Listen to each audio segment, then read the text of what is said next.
बोलो जय श्री राम। बोलो माता सीता की जय।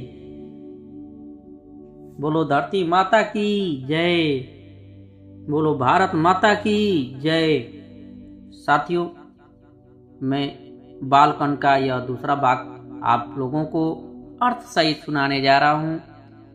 दोहा, चौपाई, सोटा सब अर्थ सहित मैं आपको बताऊंगा। चलिए ध्यान से सुनेंगे यह बाल कांड रामायण का, तो मन को शांति मिलेगी और जितना आगे बढ़ते जाएंगे आपको समझ में आएगा। और जो कहेगा, जो यह कथा कहता है और जो सुनता है, बहुत मन को शांति मिलती है, दिल का विकार दूर होता है। चलिए शुरू करता हूँ। मति कीर्ति गति भूति भलाई, जब जेहि जतन जहाँ जेहि पाई। सो जान बसत संग प्रभाऊ, लोकहु वेद नयान पाऊ। उनमें से जिसने जिस समय जहाँ कहीं भी जिस किसी यत्न में बुद्धि कृति सद्गति विभूति ऐश्वर्य और भलाई पाई है, सो सब सत्संग का ही प्रभाव समझना चाहिए। वेदों में और लोक में इनकी प्राप्ति का दूसरा कोई उपाय नहीं है। बिनु सत्संग विवेक न होई, राम कृपा बिनु सुलभ न सोई। सत्संगत मुद मंगल मूला, सोई फल सिद्धि सब साधन फूला। सत्संग के बिना विवेक नहीं होता है और श्री राम जी की कृपा के बिना वह सत्संग सहज में मिलता नहीं। सत्संगति आनंद और कल्याण की जड़ है। सत्संग की सिद्धि यानी प्राप्ति ही फल है और सब साधन तो फूल है। सठ सुधर ही सत्संगति पाई, पारस परस खुदात सुहाई। विधि बस सुजन कुसंगत परही, फनि मनि समनि जगुन अनुसरही। अर्थात दुष्ट की सत्संगी पाकर सुधर जाते हैं। जैसे पारस के स्पर्श से लोहा सुहावना हो जाता है, सुंदर सोना बन जाता है, किंतु देव योग से यदि कभी सज्जन कुसंगति में पड़ जाते हैं तो वे वहाँ भी सांप की मणि के समान अपने गुणों को ही अनुसरण करते हैं। अर्थात जिस प्रकार सांप का संसर्ग पाकर भी मणि उसके विष को ग्रहण नहीं करती तथा अपने सहज गुण प्रकाश को नहीं छोड़ती, उसी प्रकार साधु पुरुष दुष्टों के संग में रहकर भी दूसरों को प्रकाश ही देते हैं। दुष्टों का उन पर कोई प्रभाव नहीं पड़ता। विधि हरि कवि को विदबानी, कत साधु महिमा सकुचानी। सोमोसन कही जातन कैसे, साक बनिक मनि गुण गण जैसे। ब्रह्मा विष्णु शिव कवि और पंडितों के भी बाणी भी संत महिमा का वर्णन करने में सकुचाती है। वह मुझसे किस प्रकार नहीं कही जाती, जैसे साग तरकारी बेचने वाले में मणियों के गुण समूह नहीं कहे जा सकते। दोहा, बंधु संत समान चित हित अनहित नहीं कोई। अंजलि गते शुभ सुमन जिमि सम सुगंध कर दोई। मैं संतों को प्रणाम करता हूँ जिनके चित्त में समता है, जिनका न कोई मित्र और न शत्रु। जैसे अंजलि में रखे हुए सुंदर फूल जिस हाथों में फूलों को तोड़ा, जिसने उनको रखा उन दोनों हाथों को समान रूप से सुगंधित करते हैं, वैसे ही संत शत्रु और मित्र दोनों ही समान रूप से कल्याण करते हैं।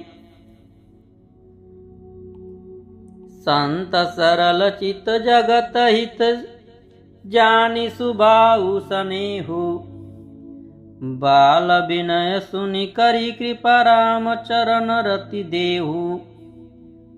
संत सरल हृदय और जगत के हितकारी होते हैं। उनके ऐसे स्वभाव और स्नेह को जानकर मैं विनय करता हूँ मेरी इस बाल विनय को सुनकर कृपा करके श्री राम जी के चरणों में मुझे प्रीति दें।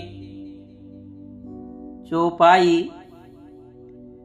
बहुरी बंदी खलगन सती भाए, जे बिनु काज दाहिने उबाए। परहित हानि लाभ जिन केरे, उजेर हरख विषाद बिसेरे।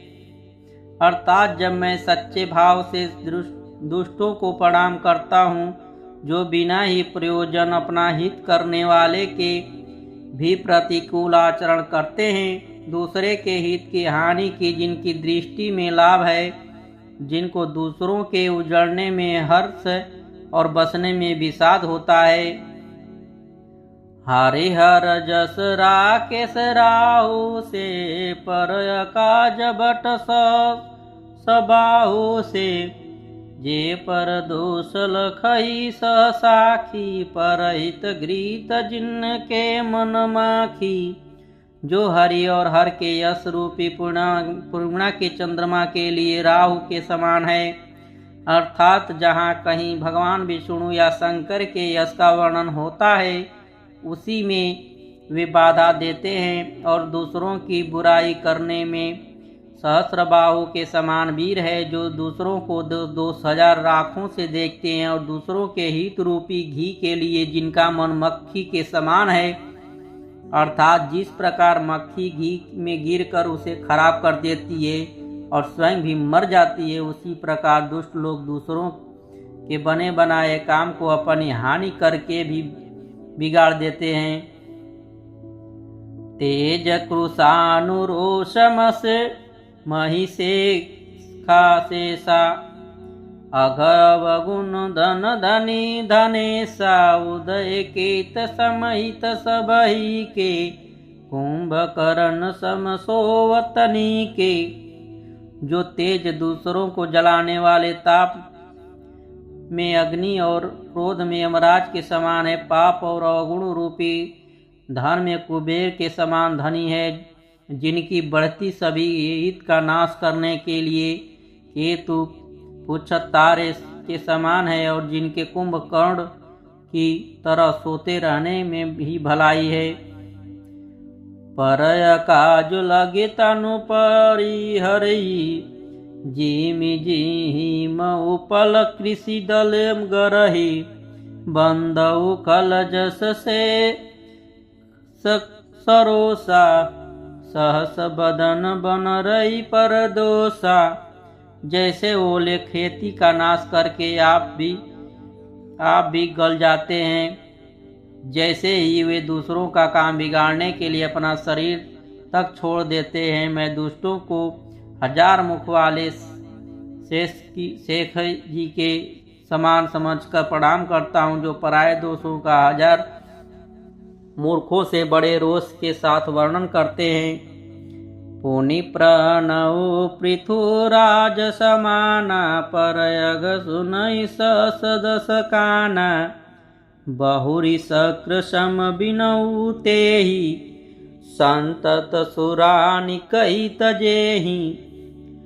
पुनः उनको राजा पृथु, जिन्होंने भगवान का यश सुनने के लिए 10,000 कान मांगे थे, के समान जानकर प्रणाम करता हूँ, जो 10,000 कानों से दूसरों के पापों को सुनते हैं। फिर इंद्र के समान मानकर उनकी विनय करता हूँ, जिनको सूरा यानी मदिरा नीकी और हितकारी मालूम देती है। इंद्र के लिए भी सूर नीक अर्थात देवताओं की सेना हितकारी है। बचन ब्रज जे ही सदा प्यारा, सस नयन पर दोष निहारा। जिनको कठोर वचन रूपी वज्र सदा प्यारा लगता है, और जो 1000 आँखों से दूसरों के दोषों को देखते हैं। दोहा। उदासीन अतिमित हित सुनत जरई खलारीति, जानि पानी जुग जोरी जन बिनती करई सप्रीति। दुष्टों की यह रीति है कि वे उदास शत्रु अथवा मित्र किसी का भी हित सुनकर जलते हैं, यह जानकर दोनों हाथ जोड़कर यह जन प्रेम पूर्वक उनके विनय करता है। चौपाई। मैं अपनी दिस किन दिन किन निहोरा, तिन्ननी जोर न लाउ बभोरा। बायस पली यही अति अनुरागा, ए निरमित कबहु की कागा। मैंने अपनी ओर से विनती की है, परंतु वे अपनी ओर से कभी नहीं चूकेंगे। को बड़े प्रेम से पालिए, परंतु वे क्या कभी मांस के त्यागी हो सकते हैं। बंदौ संत सज्जन चरना, दुख प्रद उभय बीच कछु बरना। बिछुरत एक प्राण हरि लेहि, मिलत एक दुख दारुण देहि।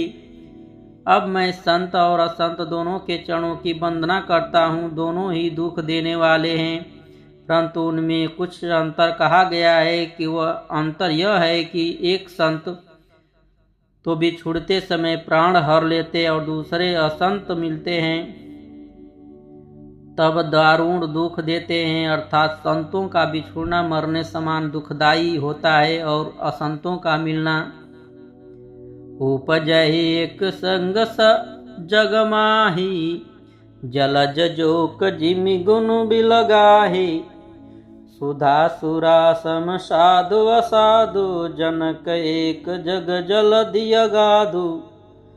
दोनों संत और असंत जगत में एक साथ पैदा होते हैं। एक साथ पैदा होने वाले कमल और जोग की तरह उनके गुण अलग अलग होते हैं। कमल दर्शन और स्पर्श से सुख देता है, किंतु जोग शरीर का स्पर्श पाते ही रक्त चूसने लगती है। साधु अमृत समान मृत्यु रूपी संसार से उबरने वाला और असाधु मदिरा के समान मोह, प्रमाद और जड़ता उत्पन्न करने वाला है। दोनों को उत्पन्न करने वाला जगत रूपी अगाध समुद्र एक ही है। शास्त्रों में समुद्र मंथन से ही अमृत और मदिरा दोनों की उत्पत्ति बताई गई है।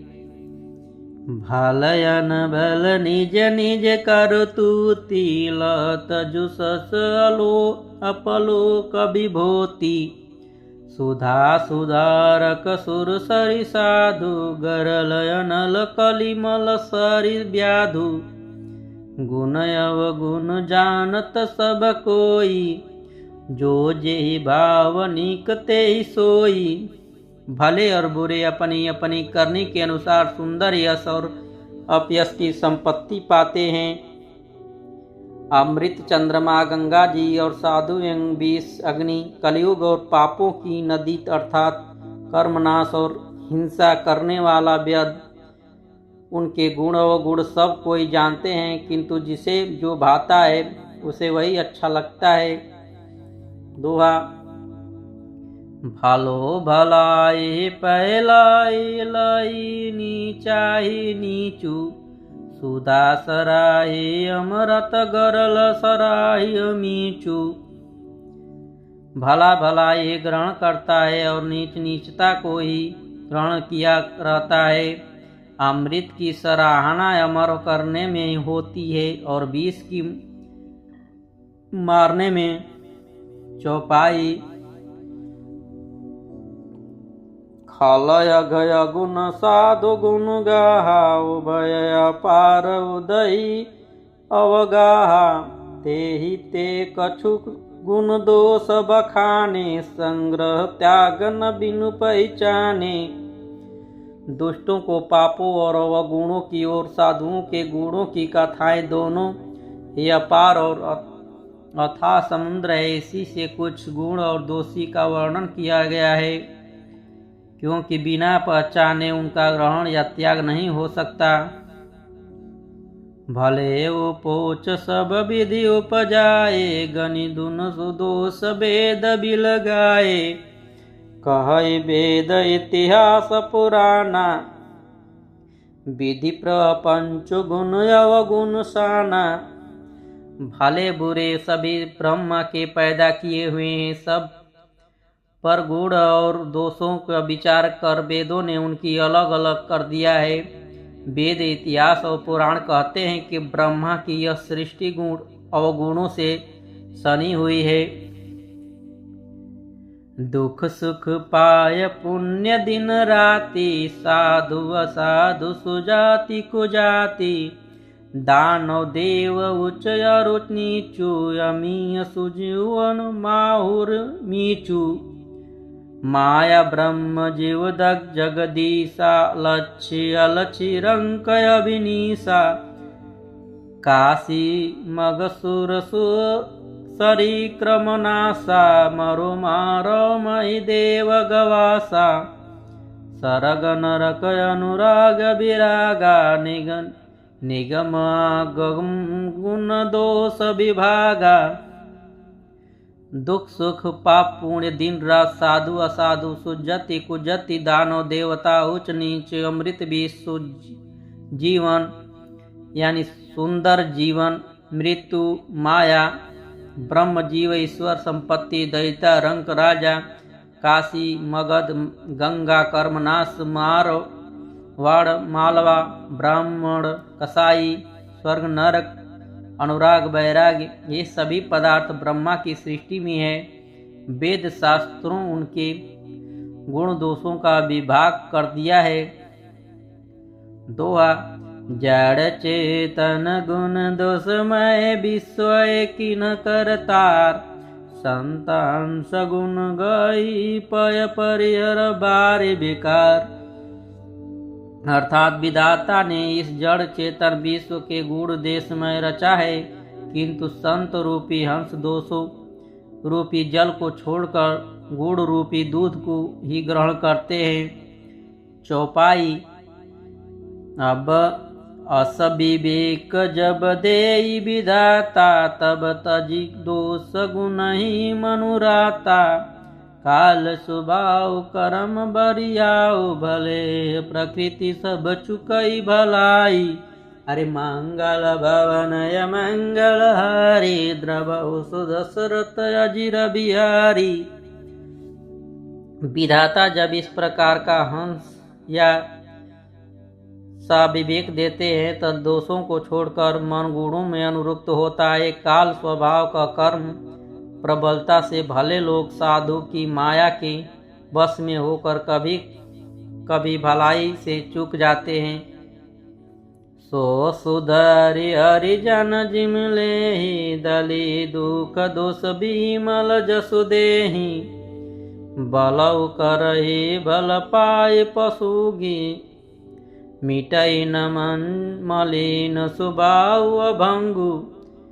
भगवान के भक्त जैसे उस चूक को सुधार लेते हैं और दुख दोषों मिटाकर निर्मल यश देते हैं, वैसे ही दुष्ट भी कभी कभी उत्तम संग पाकर भलाई करते हैं, परंतु उनका कभी भंग नहीं होने वाला मलिन स्वभाव नहीं मिटता।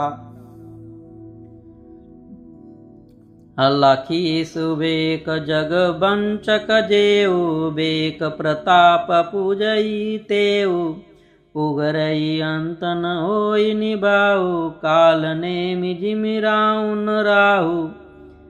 जो वेशधार यानी ठग है, उन्हें भी अच्छा साधु का सा या वेश बनाए देखकर वेश के प्रताप से जगत पूजता है, परंतु एक न एक दिन वे चोड़े आ ही जाते हैं, अंत तक उनका कपट नहीं निभता। जैसे काल नेमी रावण और राहु का हाल हुआ। किए कुबेसु साधु सनमानु, जिमि जग जामवंत हनुमानु, हानि कुसंग सुंगति लाहु, लोक वेद विदिति सब काहू। बुरा वेश बना लेने पर साधु का सम्मान ही होता है, जैसे जगत में जामवान और हनुमान जी का हुआ। बुरे संग से ही हानि और अच्छे संग से लाभ होता है, यह बात लोक और वेद में है और सभी लोग इसको जानते हैं। साथियों, अब अगला भाग दूसरे दिन मिलेगा। अभी तक मेरे चैनल को आप सब्सक्राइब नहीं किए हैं तो सब्सक्राइब कर लीजिए। जय श्री राम।